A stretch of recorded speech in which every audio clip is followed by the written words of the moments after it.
Livro do profeta Malaquias, capítulo 3, a partir do verso 6, do 6 ao 12. E nós temos a seguinte escritura: porque eu, o Senhor, não mudo, por isso vós, filhos de Jacó, não sois consumidos. Desde o dia dos vossos pais vos desviastes dos meus estatutos e não os guardastes. Tornai-vos para mim, e eu me tornarei para vós, diz o Senhor dos exércitos. Mas vós dizeis: em que havemos de tornar? Roubará o homem a Deus? Todavia vós me roubais e dizeis: em que te roubamos? Nos dízimos e nas ofertas me roubais, vós, toda a nação. Trazei todos os dízimos à casa do tesouro, para que haja mantimento em minha casa. E provai-me nisto, diz o Senhor dos exércitos: se eu não vos abrir as janelas do céu e não derramar sobre vós bênçãos sem medida, por vossa causa repreenderei o devorador, para que não vos consuma o fruto da terra.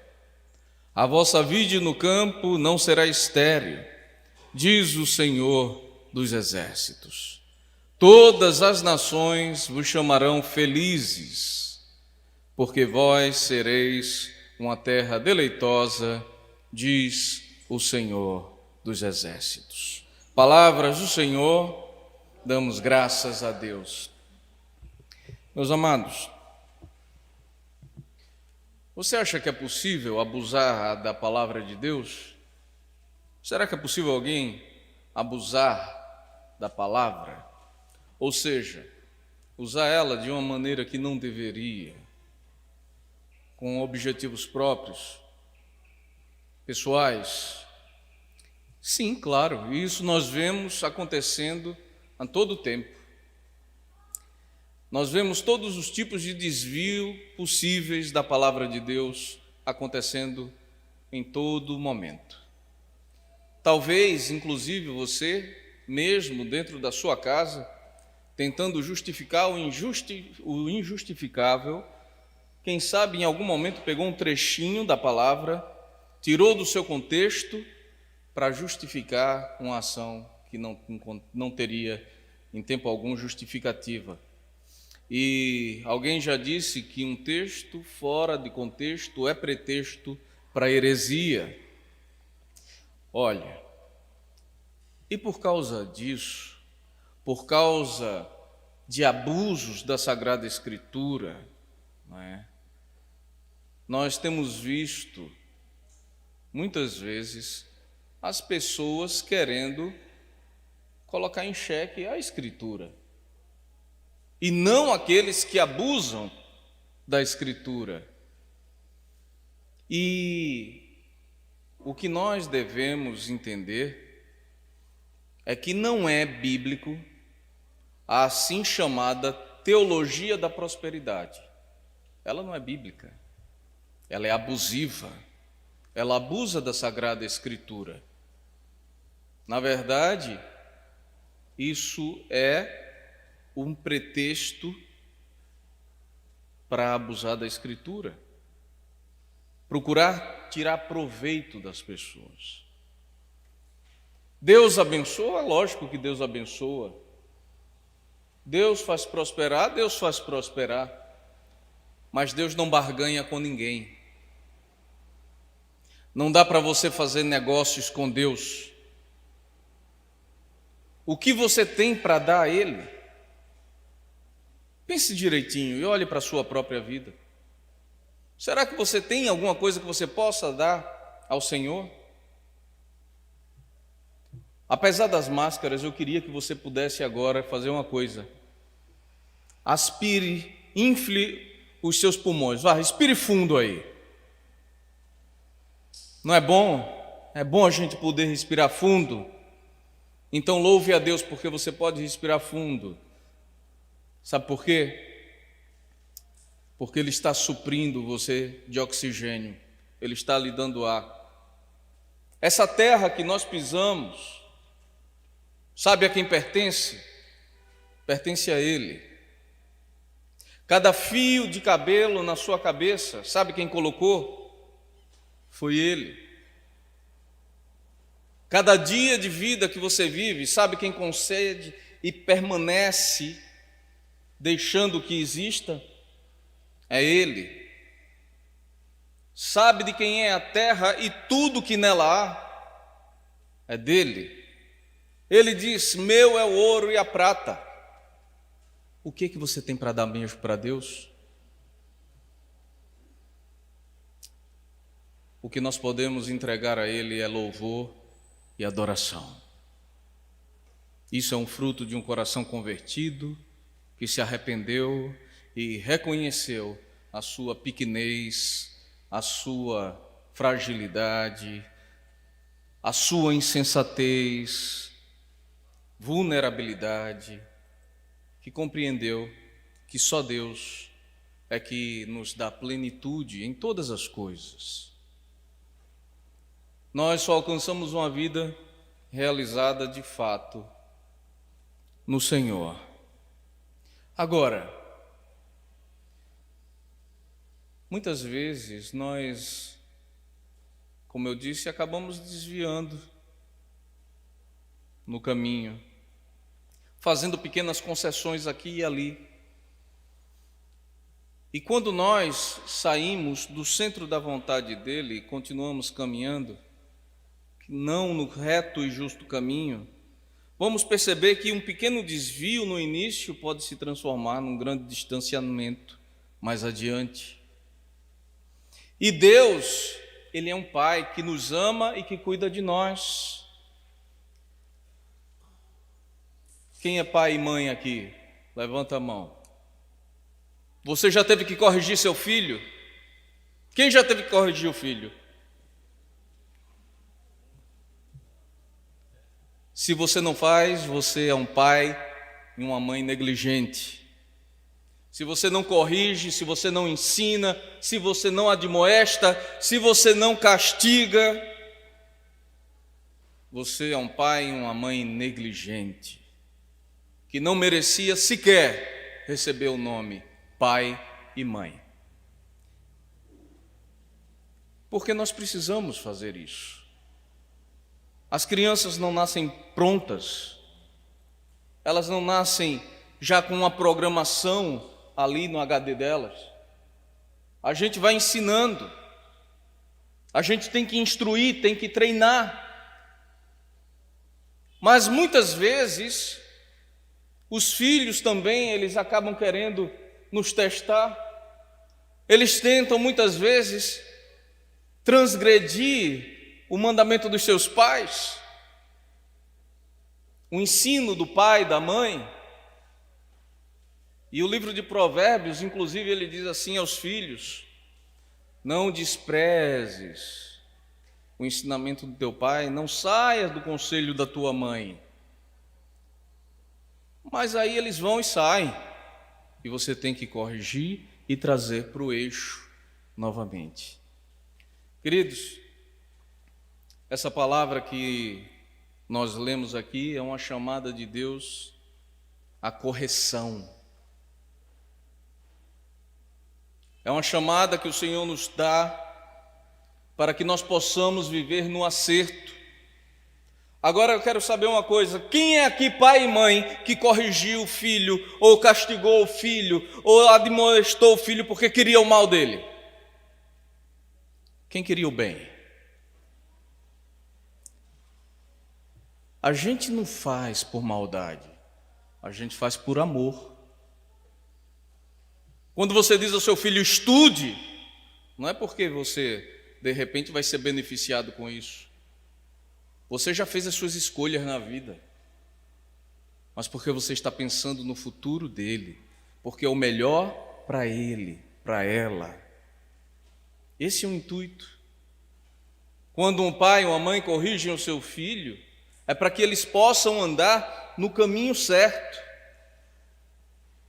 para que eles possam alcançar, sim, realização, a verdadeira felicidade naquilo que é justo, honesto, decente, porque eu vou lhe dizer, se um filho meu, ele ficar feliz fazendo o que é feio, errado, desonesto e indecente, se a felicidade está nisso, eu quero que morram infelizes.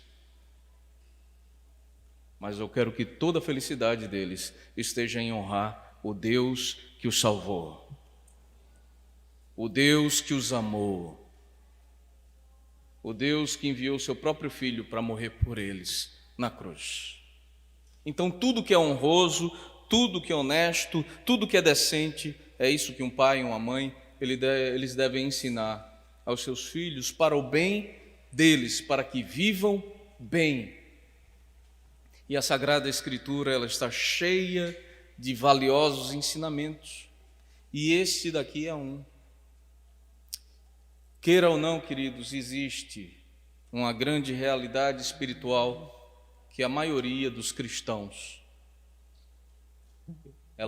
eles tentam aqui negligenciar, dizer não, mas esse texto aí, bispo, olha, tem gente que pensa que Bíblia, que a palavra de Deus é self-service, né? Você vai lá e escolhe o prato que lhe agrada dela, e aí deixa o resto de lado. Não, a palavra de Deus é uma, você tem que comer o prato todo. Você não vai escolher uma parte em detrimento da outra. Mas tem gente que diz, não, isso aí foi lá em Malaquias, já veio Jesus. Aí Jesus diz aos fariseus hipócritas, vocês colocam duras cargas sobre o povo e dizem, damos o dízimo do coentro, do cominho, do endro, da hortelã. Pois vocês deveriam entender que o que Deus quer é misericórdia, que Deus quer é uma vida de fé, de comunhão.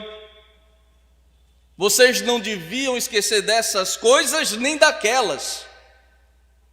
Ou seja, vocês sejam dizimistas e ao mesmo tempo façam cumprir a vontade de Deus. Foi Jesus quem disse. O patriarca Abraão, ele dizimou a Melquisedeque, sacerdote do Deus Altíssimo. Moisés colocou isso na santa lei do Senhor. A igreja do Senhor, porque Jesus honrou também, ela viveu essa realidade. Filhinhos, nós precisamos entender que existe uma realidade espiritual aqui nisso tudo.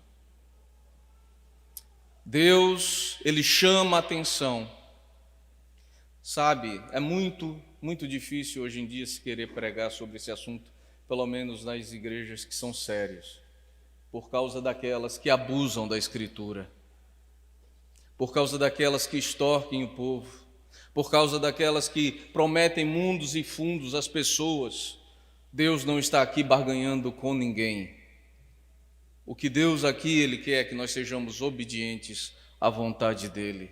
E Deus levou isso tão a sério, mas tão a sério, que Ele disse assim, olha, eu sou o mesmo.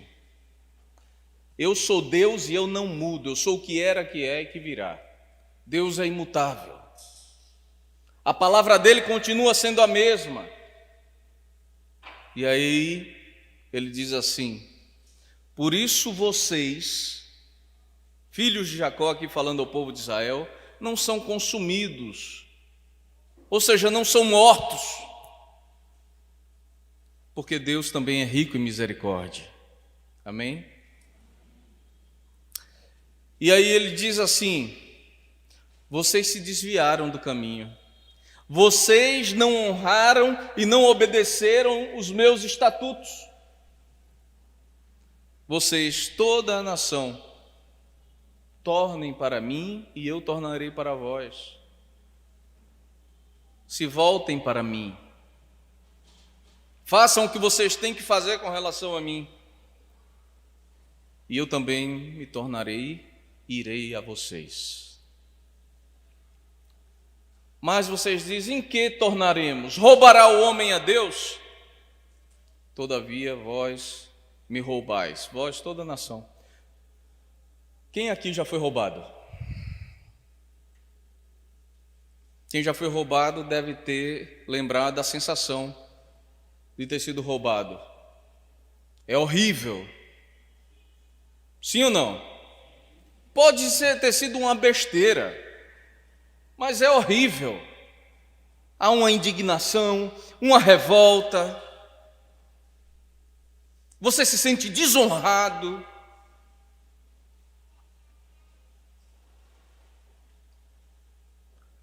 Aqui e ali nós sabemos muito bem disso, que às vezes tem alguns filhos também que assaltam a carteira do pai.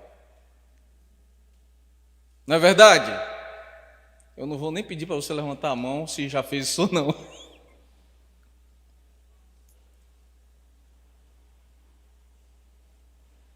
Mas isso também é desonesto. Isso é errado. Não se deve fazer. Isso é falta de confiança. Isso é falta de relacionamento, de estreitamento de laços. Isso deve ser combatido pelos pais e não se fazer vista grossa. Deve ser exortado, deve ser disciplinado e receber o devido castigo de repente. Se a conversa não resolver, se a disciplina não resolver, se a exortação não resolver. E sabia que muitas vezes nós estamos sendo batedores de carteira de Deus? Deus está levando isso aqui tão a sério que ele diz assim: vocês me roubam. Aí você pode dizer assim: mas bispo, o senhor disse logo no começo que tudo pertence a Ele, tudo é dele, e tudo que você tem na vida foi Ele quem lhe concedeu. Mas Ele disse que a 10ª é dele. Você pode fazer o resto que for com a parte que é sua, que Ele disse. Mas Ele disse: minha é a 10ª. E você não tem poder de administrá-la, porque a mim me pertence. Mas será que é porque Deus ele quer simplesmente extorquir você? Tirar alguma coisa de você? Lembre, foi Ele quem lhe deu tudo. Até o ar que você respira. O ânimo para correr, para batalhar, para trabalhar. Do suor do teu rosto comerás o teu pão. E tem que batalhar mesmo, e tem que ir de todo jeito, muitas vezes até doente. A própria Escritura diz: aquele que não trabalha, não coma. Isso aí não está querendo dizer que de repente as pessoas que têm debilidades, que não podem trabalhar, têm que morrer de fome, não é isso.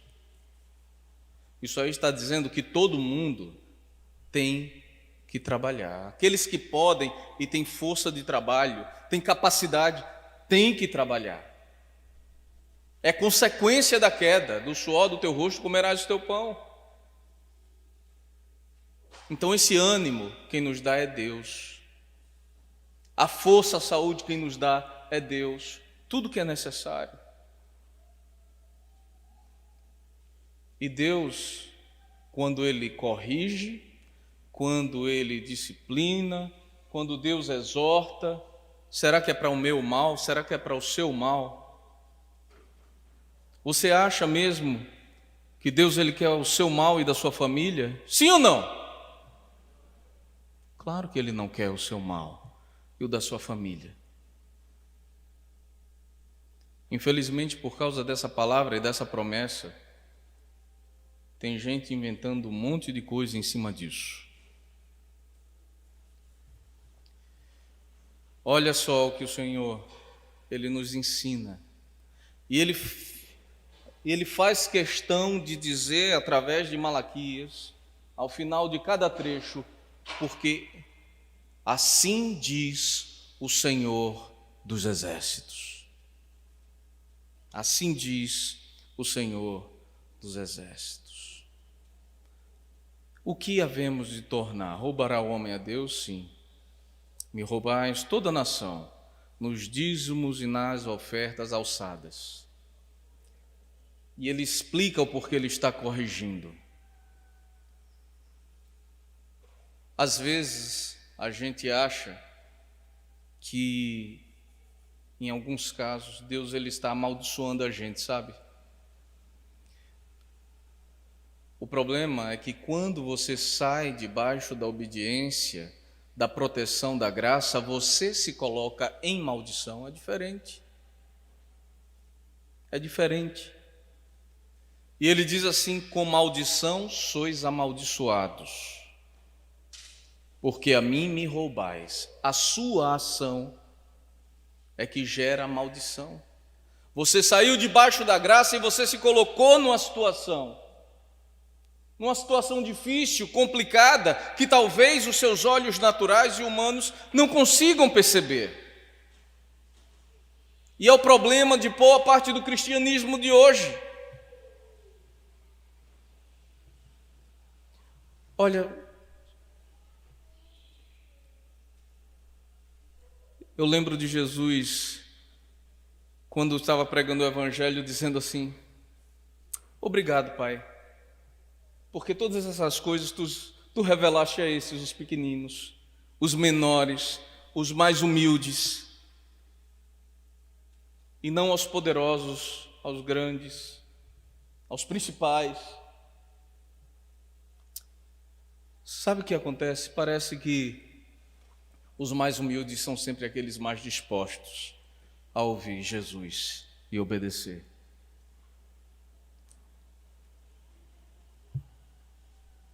Sabe, no meio cristão, quem são as pessoas mais fiéis nisso? Nessa prática de dízimos e ofertas, são os que menos têm. E veja como os cristãos mais humildes e fiéis são abençoados. Aqueles que conseguiram a melhor situação na vida, geralmente são os primeiros a tentarem relativizar a palavra de Deus. Eu vou dizer um negócio aqui a vocês. Vocês já me viram durante os anos fazendo, por exemplo, várias campanhas para a construção da nossa catedral. Se nós todos vivêssemos a realidade da obediência a Deus com relação aos dízimos e ofertas, eu não ia precisar fazer campanha nenhuma, não tenha dúvida disso. Já faria muito tempo que nós estaríamos com tudo pronto aqui. Precisamos ouvir a voz do Senhor e obedecer. Não é Deus quem vem nos amaldiçoar, mas somos nós que saímos debaixo da guarda do papai, da proteção da casa paterna. Somos nós que nos distanciamos da vontade dele para as nossas vidas. Somos nós que nos colocamos em perigo.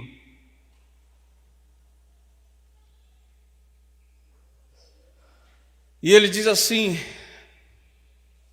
com maldição sois amaldiçoados, porque a mim me roubais, vós toda a nação. E aí ele dá o remédio, a solução aqui. Trazei todos os dízimos à casa do tesouro para que haja mantimento em minha casa. Você já viu na Bíblia, a Bíblia recomendar que você teste Deus?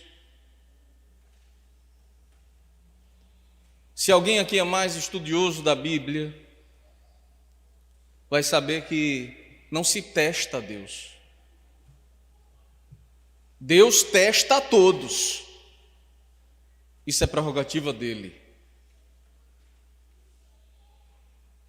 Mas Deus diz: me testem nisso, façam prova de mim nisso. Sabe uma das coisas que hoje em dia os abusadores da palavra de Deus dizem muito? Prove Deus, coloque Deus à prova, teste Ele. Se você decretar em nome de Jesus, Deus tem que fazer. Não, Deus não tem nada. Isso é um ledo engano, isso é uma heresia. Deus não tem, Deus não barganha.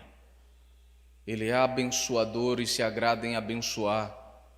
E por isso, apesar de muitas infidelidades nossas, Ele não desiste ainda da gente, não desistiu da gente. Ele continua olhando a gente com o mesmo olhar de amor.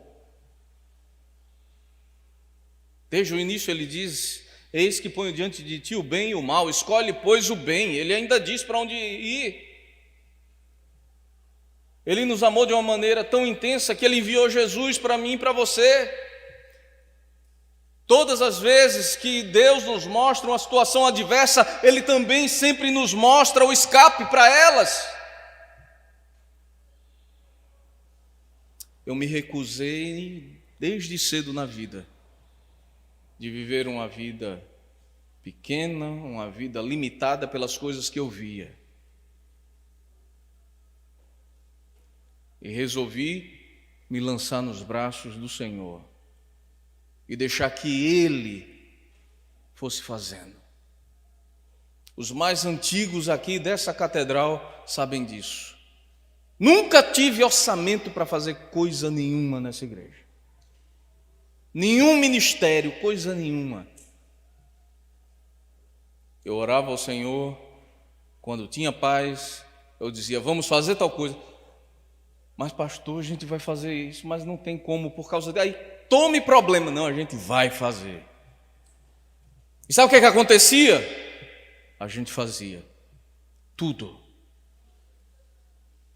Você está hoje numa igreja local que tem mais de 30 ministérios atuantes. E num ano normal, sem pandemia, você chega aqui de domingo a domingo e tem gente se reunindo e trabalhando para a glória de Deus. Você está hoje sentado e assistindo esse culto na prova do milagre de Deus. Porque humanamente falando, está inacabado, está do jeito que for, tá. Se você me perguntar: Dom Fred, quanto o senhor já teve que gastar para construir e chegar ao ponto que está? Não me pergunte, eu não sei, está na contabilidade, no livro de registro de Deus, lá em cima.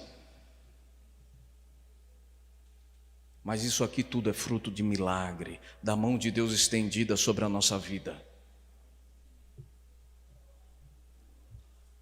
Contadores, contem, façam cálculos. Eu não farei. Deus, Ele nos supre. Deus é quem cuida de nós. Ele dá logo o remédio, a solução. Trazei os dízimos e as ofertas à casa do tesouro, para que haja mantimento na minha casa. É o que Ele diz. E Ele diz o Senhor dos Exércitos: provai-me nisto. Como eu disse, não se testa a Deus, mas Ele diz: nesta questão, com relação a este assunto, façam prova de mim. Eu vou dizer uma coisa: se você ainda não está vivendo essa realidade, se você ainda não está vivendo nessa obediência, você está perdendo muito tempo. Foi muito tempo enfado, cansaço, estresse, desânimo, luta, guerra e falta de paz na sua vida. Olha o que Ele diz: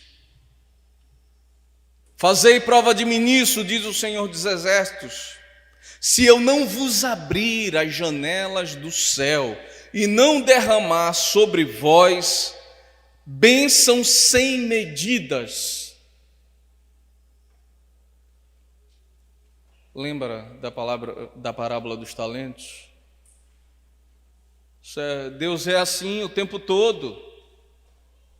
Você não tem como ser mais generoso do que Deus.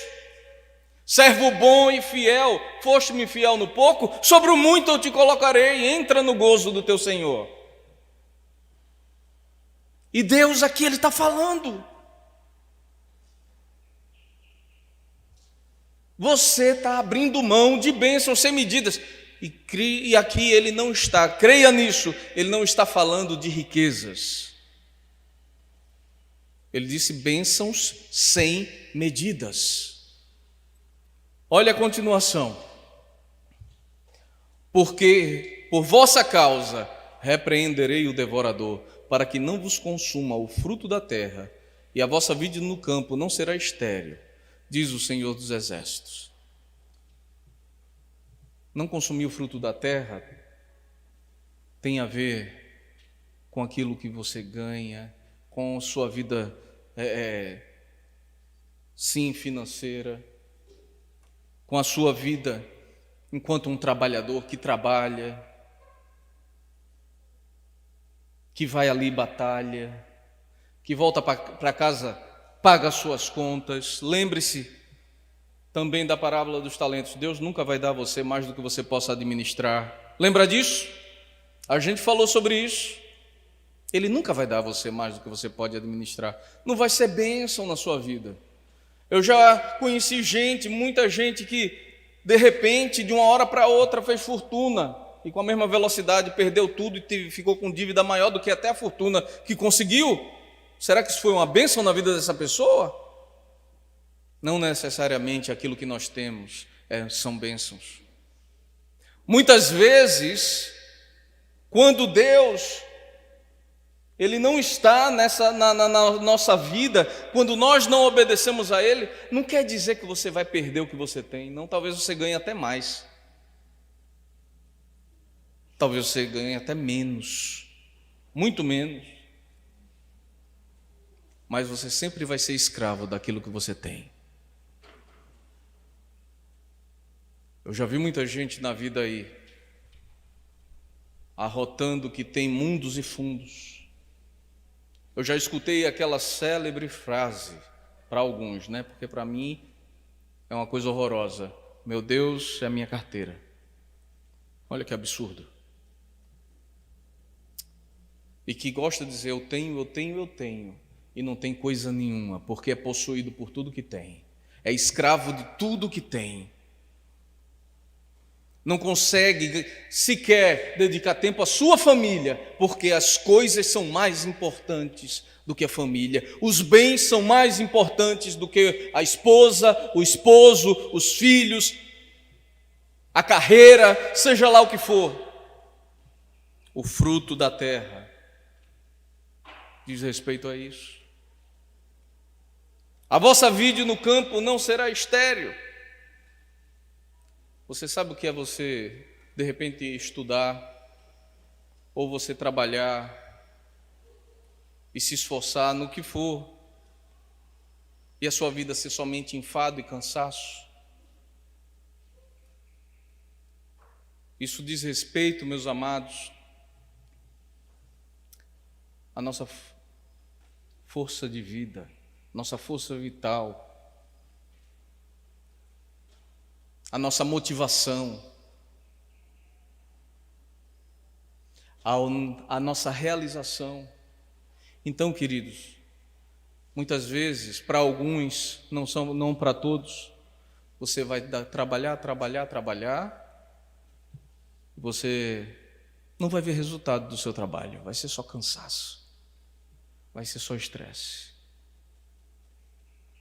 Para outros, você vai desejar estar ali com a sua família estruturada, ensinar os seus filhos no caminho, apontar a direção.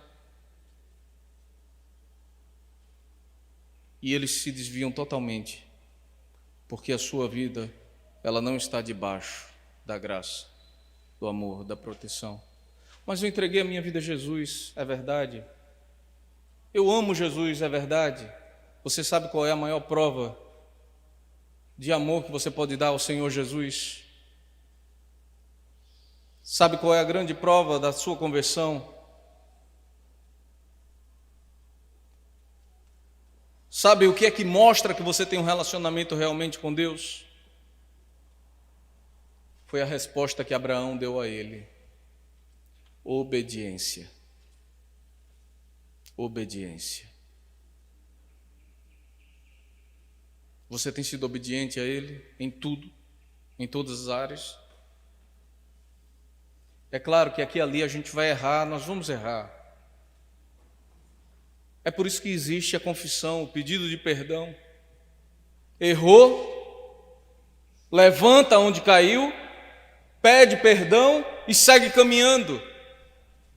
Porque um cristão erra, sim, mas ele erra no caminho do Senhor, e no mesmo caminho ele levanta para continuar seguindo, e não simplesmente se conforma com o erro.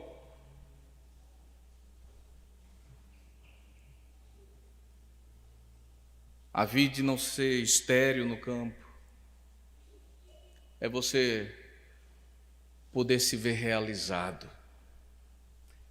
É de fato haver essa prosperidade que não é necessariamente financeira. Você já pensou que, olhe para quem é pai e mãe, que coisa tão rica é você ver os seus filhos caminhando no acerto, uma vida honrosa, uma vida que eles podem não ser ricos, mas eles têm dignidade de repente, tem o pão todo dia na mesa. Isso é prosperidade. E as pessoas estão nessa sociedade consumista, as pessoas só querem ter.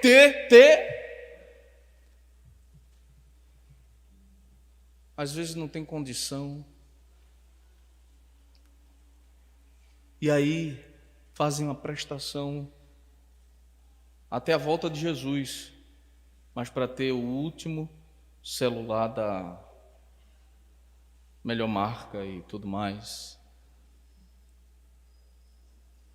ou qualquer outra besteira. Não, prosperidade é você ter dignidade na vida. Esses dias eu vi uma frase muito interessante. Ela dizia assim: o homem verdadeiramente rico é aquele que vê os seus filhos correndo para abraçá-lo, mesmo que ele não tenha nada nas mãos para oferecer-lhes. Isso é verdade. Isso é uma riqueza. Você poder ver os seus filhos lhe abraçando, não pelo que você pode dar a eles, mas pelo que você é na vida deles. E a gente não compreende. Queridos, entendam. Vocês sabem, a gente ensina isso o tempo todo. Quando vocês trazem o dízimo e colocam nas salvas, não é dinheiro que vocês estão colocando. É a representação da sua vida no altar de Deus. Sabe? É por isso que essa pequena parcela do que Deus lhe concede é tão importante para ele, porque espiritualmente falando, representa a sua vida. É uma porção da sua vida gasta diariamente, porque você se gasta no seu trabalho. Porque você se gasta derramando o suor do seu rosto para comer o seu pão. Aquilo representa a sua vida no altar e Deus ama a sua vida. Deus ama a sua vida. Sabe, tem muitos cristãos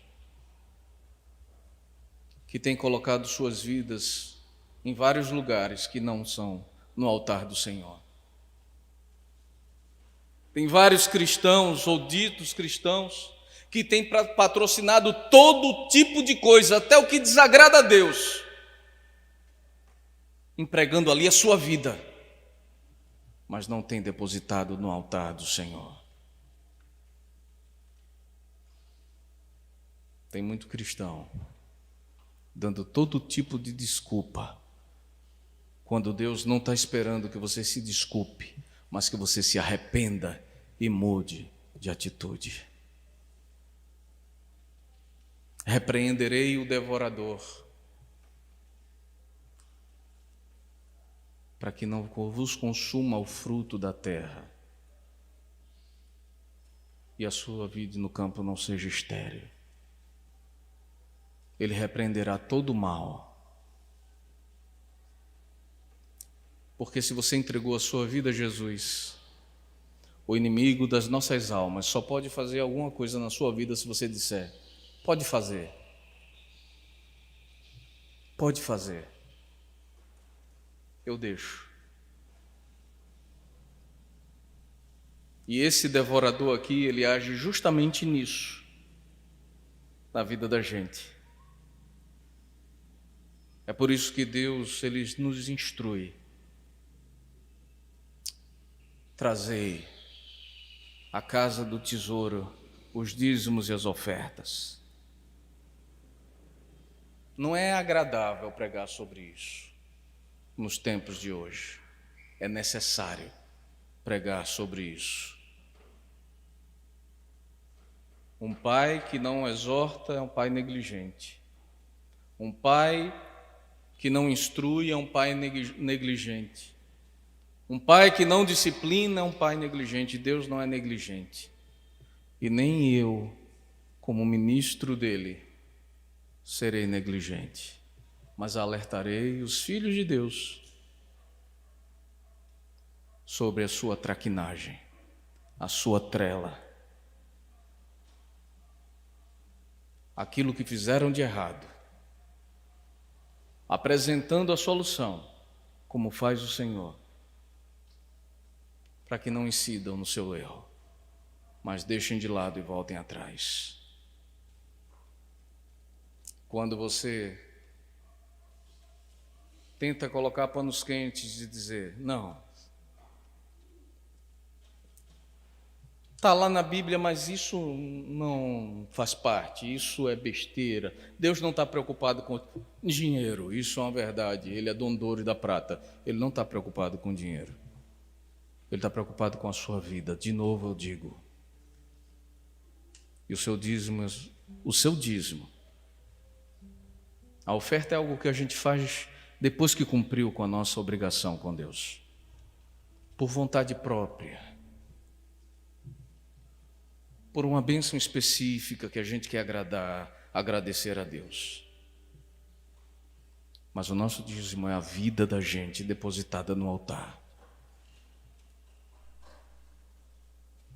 Filhos e filhas, vocês conseguem imaginar um lugar melhor para a sua vida estar do que no altar do Senhor? Aqui, quando... eu quero dizer isso muito claramente para que você faça de uma maneira totalmente diferente. Se o seu coração esteja envolvido aqui na igreja, na nossa liturgia, os acólitos levam as salvas, vocês depositam ali, não é dinheiro, é o quê? O que é? As suas vidas. E eles trazem. E antes da Eucaristia, a primeira coisa que nós dizemos é: tudo vem de Ti, Senhor, e do que é Teu, Tu damos. E quando consagramos, vamos consagrar os elementos da Eucaristia, elas estão ali, nós impomos as mãos sobre suas vidas, para que Deus ele receba essa oferta de louvor e adoração a Ele, esse sacrifício de louvor e ação de graças.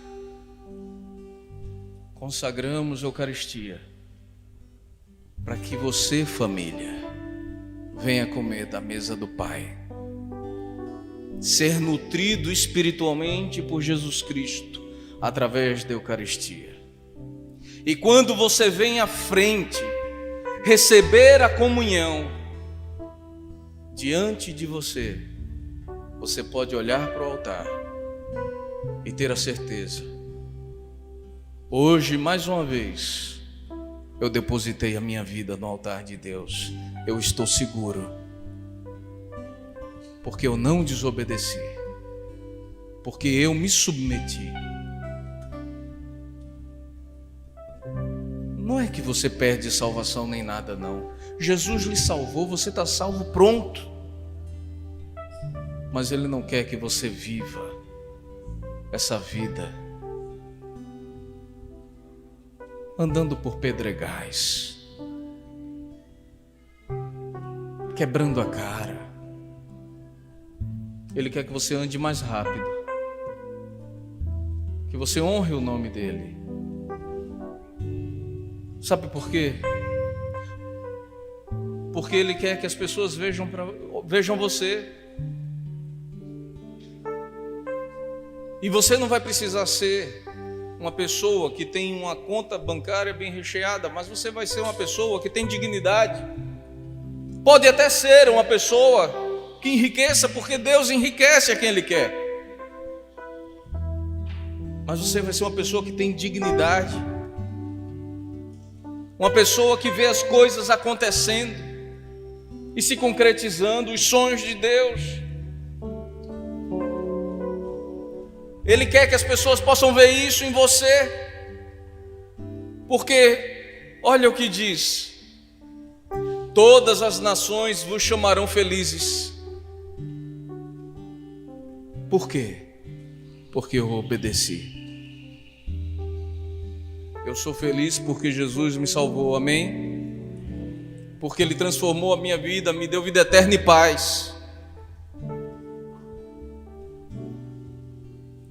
E isso é uma coisa particular, é interno, que se manifesta externamente. Se manifesta externamente, porque eu passo a ser obediente a Ele. Alguém já me disse certa vez, há muito tempo atrás, a última coisa que se converte é o bolso. Quem já ouviu isso? A última coisa que se converte é o bolso. Mentira. Mentira. Quando alguém se converte, a primeira coisa que acaba fazendo é ser fiel nisso, porque parece que tudo faz sentido. Principalmente aqueles que criticavam e diziam: isso é coisa de pastor ladrão. Tudo faz sentido e eles obedecem. Não é a última coisa, porque quem se converte, se converte. Não é de pétala em pétala, é o buquê inteiro. Mas cada dia, de glória em glória, vamos sendo transformados. Eu oro a Deus para que essas verdades espirituais venham fazer parte da sua vida, e que você pare de ficar brigando com Deus com relação a isso, porque você tem brigado com Deus com relação a isso. Você briga dizendo: não, isso não importa, mas lá no fundo Ele está dizendo: importa, e você sabe. Fazei prova de mim, diz o Senhor, me teste nisso, e você vai ver se não virão bênçãos sem medidas. Não necessariamente é dinheiro na conta, não necessariamente é promoção. São bênçãos que Ele escolhe e que Ele sabe o que é que você precisa na sua vida. Bênçãos sem medidas. E o céu, pode ter certeza disso, está repleto de prateleiras cheias de bênçãos, acumulando pó, porque o povo de Deus não tem estendido a mão para receber aquilo que Deus tem para suas vidas. Volte atrás, se arrependa. O Senhor, Ele lhe faz a proposta de caminhar segundo a vontade dEle e depositar sua vida no altar dEle. Que Deus os abençoe. Louvemos ao Senhor.